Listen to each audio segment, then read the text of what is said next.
That was a day zero SEO trick. That was back in the day when SEO was really spammy and it was keyword stuffing.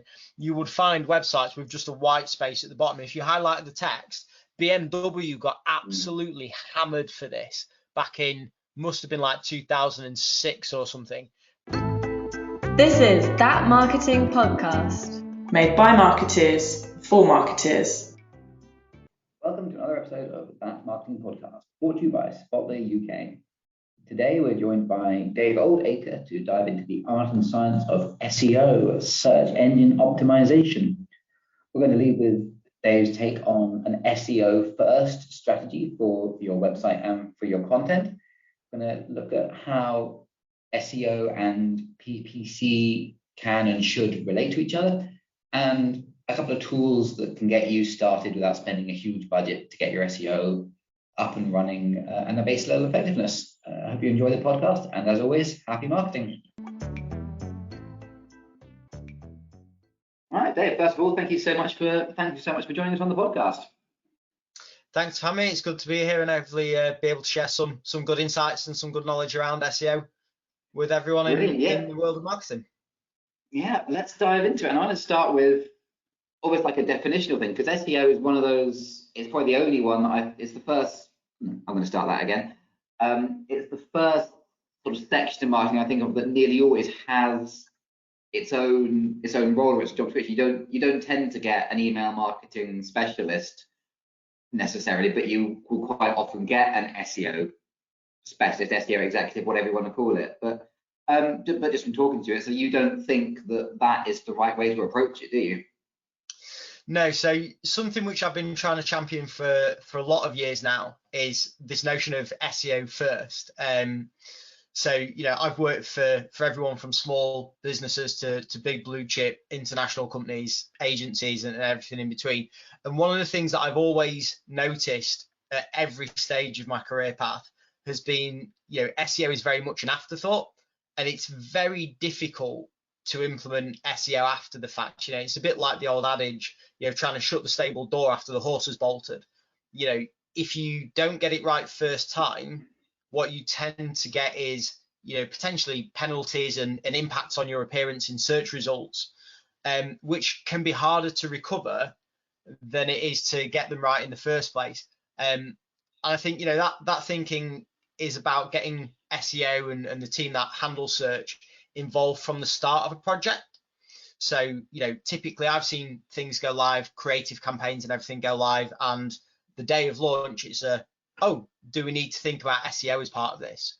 When actually, you know, there's so much insight that's available to everyone, you know, through an SEO, through someone who's involved in search engine optimization, that can really be a great contribution to any kind of project, whether it is a creative project or whether it's, you know, and the big one is always website rebuilds.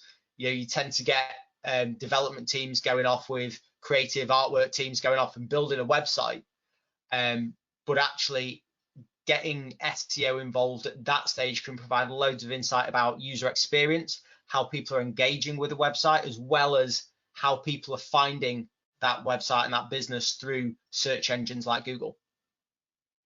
Right. So I'd like to dive into that a bit more in terms of, because it does seem like it solely belongs to marketing in most business setups. In terms of, I suppose, dev teams, creative designers, like what are the basic things that people who aren't marketers need to know about SEO to do that effectively? Where do they start? What's their jumping off point, if you like?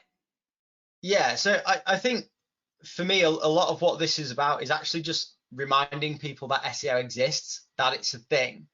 But actually, you know, one of the other things that I am quite vocal about as well is that actually SEO shouldn't probably exist as a function. You know, if everyone did their little bit, you know, SEO is about doing lots of little things right.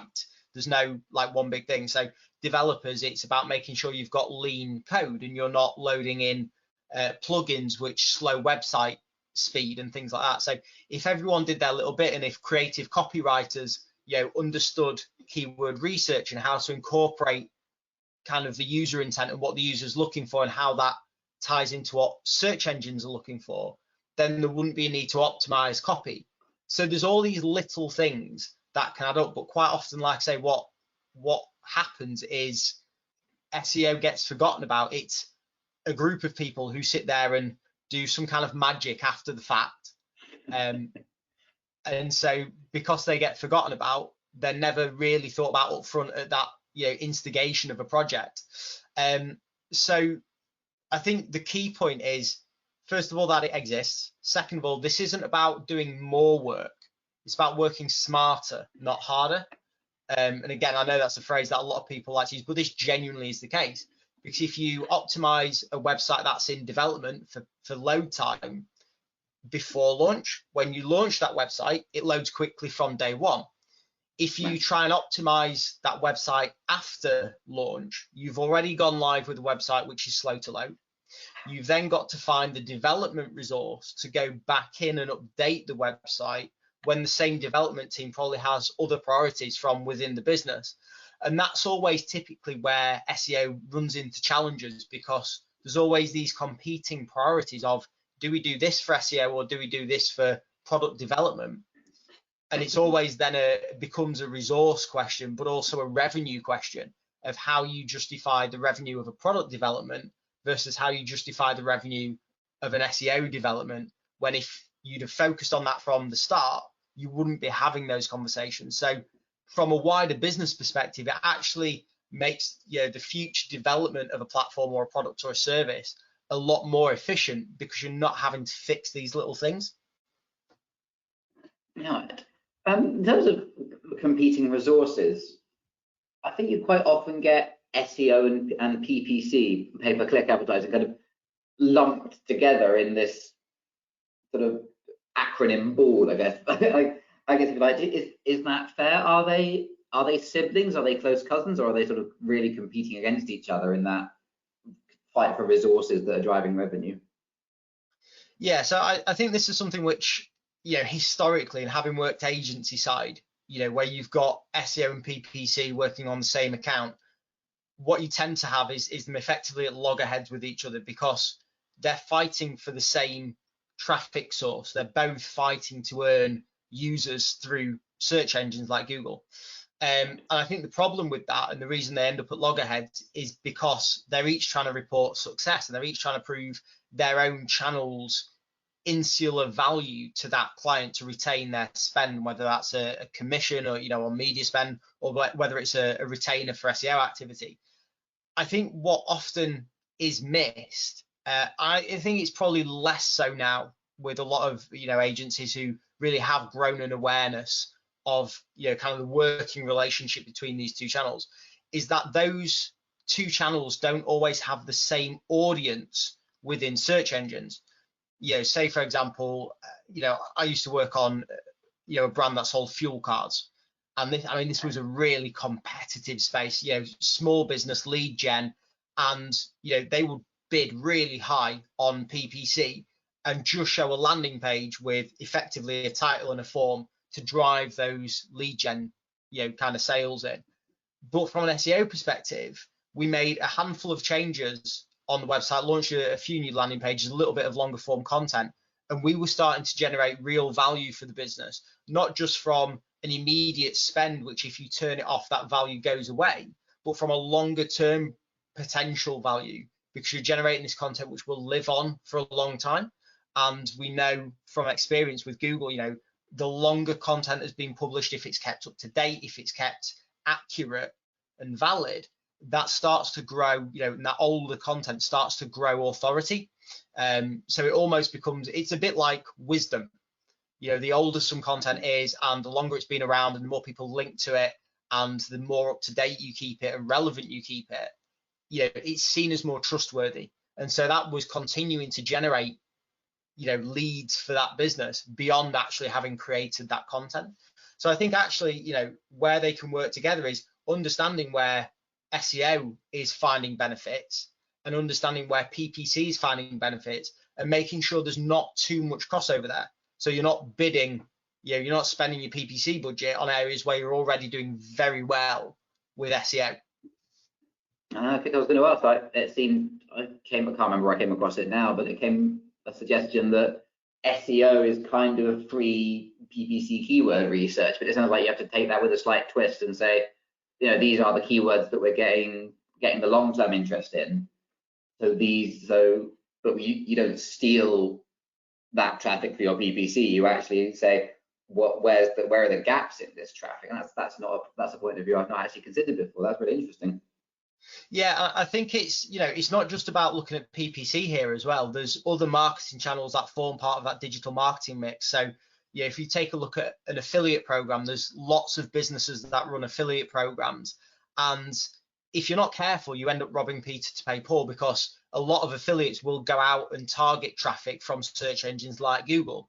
So a lot of businesses think they get to a certain size, they're thinking about acquisition opportunities, and they go down that affiliate route without perhaps realizing that a lot of those affiliates will be really well versed in creating great content for a number of niches.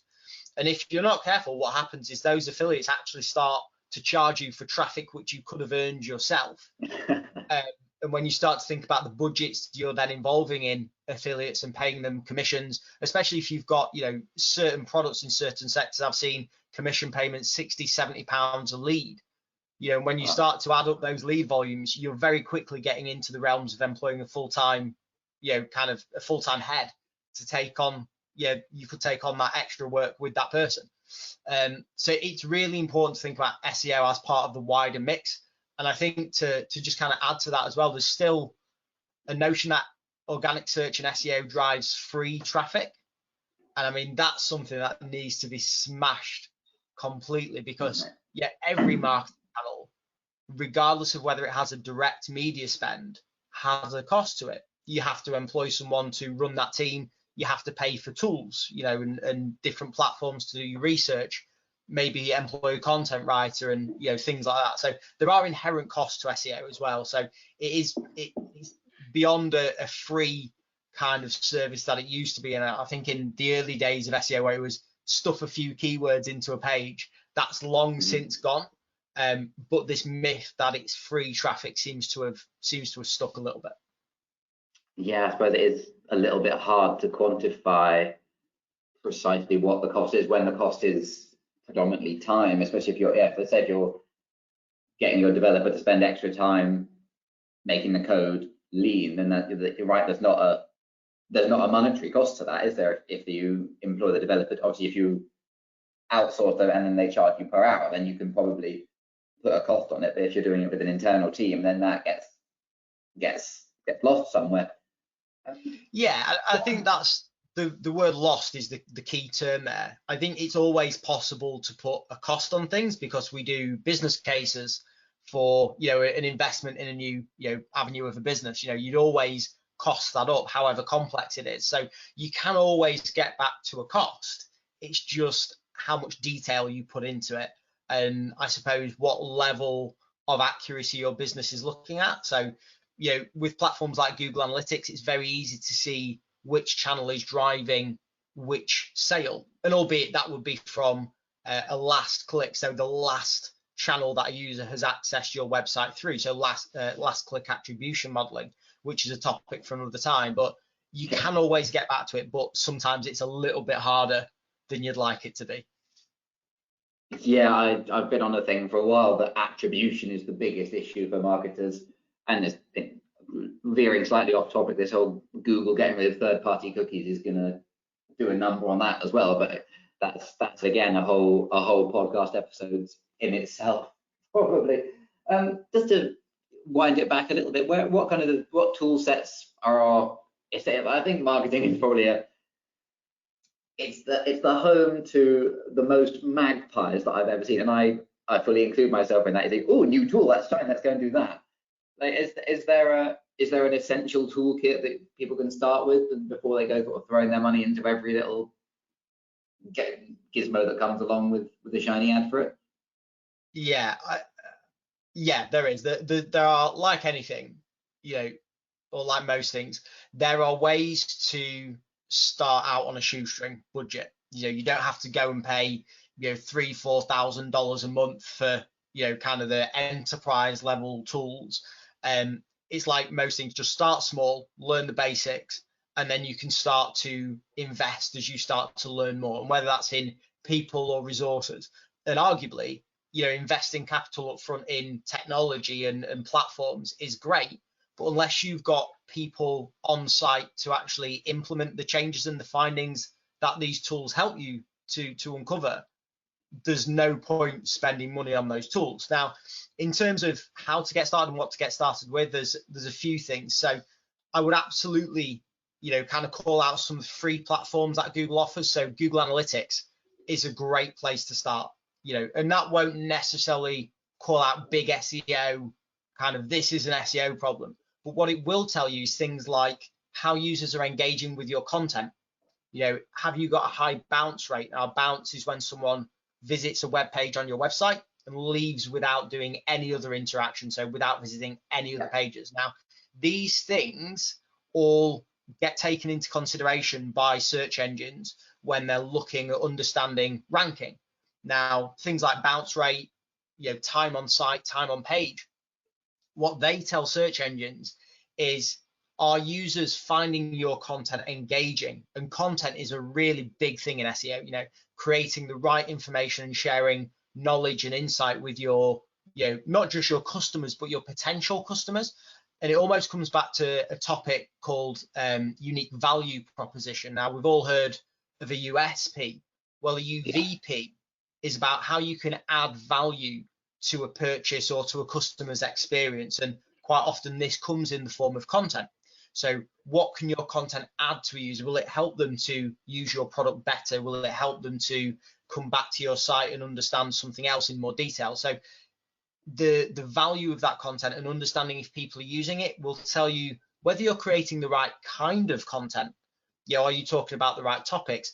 Are you maybe formatting it in the right way? If you've got, and this is typical with mobile, if you've got a long form piece of content, that can be really hard to read on mobile because you're scrolling a lot. And so this is where you might want to see if you've got a lot of long form content and it's not really getting much traction in terms of, reading time, it's getting a high bounce rate, perhaps consider using video, because then when you bring video into it, it's a lot easier to consume on mobile. So that's Google Analytics. There's lots of other things as well out there, things like Google Trends. So this is a website, I think it's google.com/trends that you can go to and start typing in your product name, for example, or the sector that you operate in, and you can see information on how search interest, so how frequently this is coming up in search results. And it won't give you the amount of people that are searching for that topic, but it will show search interest. So a broad trend of, are more people searching for it now than were searching for it this time last year? It'll also then show you related search terms. So other similar terms that people are searching for. So let's say you sell used cars. You may go to Google Trends and search for the topic used cars. It may, Google Trends may then come back and say, what about prestige cars or luxury cars? And that's where you can start to relate it back to what you sell and think, oh, well, we do sell prestige cars. Perhaps I need to focus on that a little bit as well. And then over and above that as well, there's lots of free keyword research tools out there. So there's Answer the Public, there's keywordtool.io. There's absolutely loads of them. Just basically Google free keyword research tools. Some are better than others. The two I've just mentioned are, quite well known within the SEO kind of sector as decent ones. There's some that you can pay for that are slightly cheaper than others. But again, you then start to get into kind of tiered subscriptions, which start, some of them start about £30 a month. So it's not going to break the budget. But again, just make sure that if you are investing in these kind of tools, that you're getting value out of them and you use them properly. I think what a lot of people are guilty of is signing up to something and then not really using it and not getting the value from it. As an aside, there's also then a few others away from keyword research. There's a great tool called Screaming Frog. Now, for anyone who's not heard of Screaming Frog, the name is a little bit of a curveball, but basically it's a site scraper. So you download the software, and I think for free you can scrape about 500 URLs. So you put your website address in and it will crawl your website like Google would crawl your website. So you can see which pages are accessible, which aren't. You can see things like the page title, the description, so you can see where you've got gaps in those kind of essential SEO pieces, kind of the basics, and it'll help you to get those basics right. If you pay for it, I think the license is about £130 a year. You can then scrape pretty much unlimited URLs until it slows your computer down, which are usually about a million records, and it starts to get a little bit slow. But so that's a great one from understanding if your website is working as you think it is working. And so yeah, there's things like that. But then you start to get into more complex topics around scraping and things like that. So that's getting a little bit more advanced. Okay, yeah. So what I was going to say before we actually this is the one topic where Googling it probably is good advice, because any result that comes up on the first page of Google to help you with SEO, by definition has good SEO on its own page, so you can sort of trust what they're doing. Yeah, just make sure you don't click on the PPC results, which I always find quite ironic. You get people bidding on PPC terms for an SEO agency. Like you say, yeah, if they can't rank their own website, then maybe don't trust them. But equally, there's also an old kind of saying in the SEO world that a great agency has a terrible website because they're so busy doing great client work that they don't look after their own website. But yeah, I think agencies have cottoned on to that these days, and they've kind of given their own websites a little bit of attention. Yeah, the shoemaker always has dodgy shoes, doesn't it? Because he's not looking after his own. Yeah. The other thing that I was talking about when you were talking about Google Analytics is specifically about bounce rate, because especially on a kind of lead gen or new targeted audience type logic, there are, like when we talk to people about building landing pages, what we say is a sort of bish bash bosh, for want of a more elegant phrase, that if they've come to if your page is advertising a webinar they want to, or this podcast episode, for example, and you want them to, the podcast's a bad example. If we're using targeting red SEO to get this really good white paper that we've written, what we want is for people to come onto the website, click download the white paper, and then go again. So is there a scenario where a high bounce rate is actually a good thing, because it means your page is doing exactly what you want it to do, if SEO people are in more of a research stage of the funnel than a buying stage, if that makes sense? Yeah, so I mean, whether bounce rate would ever be a good thing, I think what you would still always want someone to do is come on, create a value exchange for a white paper, say, but then go on to explore the rest of your site, your products, your services. Now, typically where you have a very plain stripped back landing page is that PPC example where, the intent is for the user to come in, they're in a, kind of PPC traffic tends to be higher intent, less research focused. So they tend to know what they want. They've seen your ad, they'll come on and they just want to complete the value exchange, leave and move on with their day. Value exchanges from an SEO perspective tend to be kind of part of a flow. And I think it's really important, especially when you talk about the engagement metrics like bounce rate and dwell time from an SEO perspective, you would always have some kind of content targeting your audience and the things they're searching for and looking to understand. SEO traffic tends to be a little bit more higher funnel, research phase, trying to understand their options, maybe, especially in a B2B market. Let's say if you're a IT hardware provider, people might be researching the different types of technology on the market. So you might want them to complete that value exchange to maybe get your brochure, but you still wouldn't want to see that high bounce rate. So it's really understanding the intent of the landing page and what you as a business are wanting a user to do on that page. Now, from an SEO perspective, you wouldn't want someone just to come onto a page, request a brochure and then leave. Which is why typically you also then get paid search and organic search, or SEO, having separate landing pages for the same thing, because PPC, high intent, like as you say, bish bash bosh, fill in the form, off you go. Whereas SEO, the business will recognize that the value is not instantaneous. It's about giving people that thought, that idea, just planting the seed. And quite often, what SEO is great for is giving people research, understanding, and knowledge that maybe 2 weeks down the line, and again, this depends on the consumer life cycle for any business or any brand, is further down the line thinking, I was looking for a new server the other week, and website A gave me some great information. I'll go and check that out again, maybe share it with a peer of mine in the business. And that's a great example of how the right content written in the right way can resonate with someone and then start to lead to that purchase journey.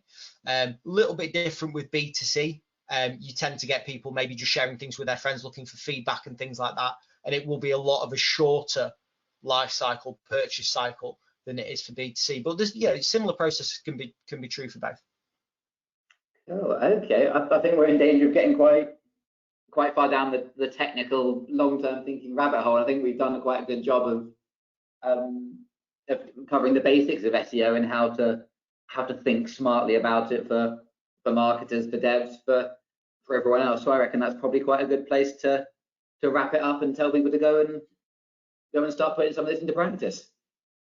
Yeah, and I think I suppose as a parting thought, the one thing I would say is, getting the basics right is actually really easy to do, and it's something that I'm a huge champion of, especially for small businesses, is that you don't need to necessarily go and pay an agency to do a lot of the SEO basics for you. You will be paying a lot of money for stuff that 9 times out of 10, with a little bit of research, you can do yourself very easily. Things like page titles, meta descriptions, image alts and titles, things like that could actually be done really easily through a content management system. Getting those basics right is great. And then it's about how you build on that in terms of things like content strategy. Think about blogs. Think like your customer and what they might search for when they're looking for a product or service like your brand, and write content around what you think your user is looking for. And if you start to go down that path and build that content strategy, it's actually really easy to get these fundamentals of SEO right and start to get those foundations in place. Yeah. One further thought. I keep seeing things about companies ranking for their own brand name in SEO, and that strikes me as a completely pointless thing, because if people know you well enough to search directly for your brand name, then they're further down the interest funnel than SEO needs to engage them with anyway. So that's probably something to absolutely not do, is it? I would hope any well-built website well-built brand will rank for itself anyway. You shouldn't have to put effort into ranking for your own brand terms unless you share a common word with either another brand or a kind of more global phrase. You should never have to do that. And I think that's where SEO again feeds into a wider brand mix, wider marketing mix, is that brand searching SEO really should be driven by above the line marketing campaigns, things like TV or radio or press, even things like door drops and out of home advertising. That's what drives people to search for your brand. So if you're having to optimize for your brand, I would probably put money on there's something not quite right there. Okay, yeah. All right, we'll leave it there. So thank you very much for being on, and hopefully we've inspired some people to go out and do some SEO stuff for themselves and start getting some results. No worries, great to chat. Right. Bye for now. Thank you.